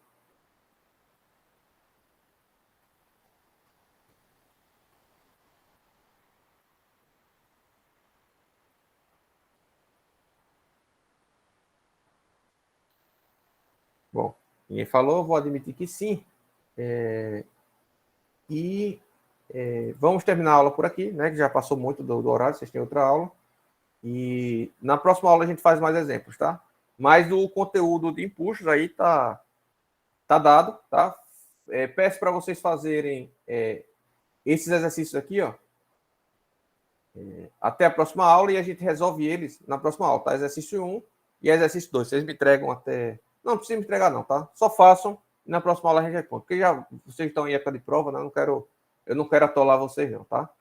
Porém, façam esses exemplos aqui para a gente... na próxima aula você até poder ser mais rápido, né? Por exemplo, exercício 1 e exercício 2.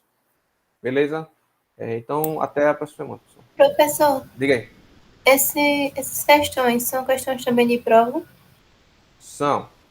Próxima prova vai ser empuxo e resistência e isolamento, tá? Ok. Valeu, pessoal. Quando vai ser a outra prova aí, professor? Então, eu vou corrigir... Deixa eu parar a gravação para não ficar isso no YouTube, né?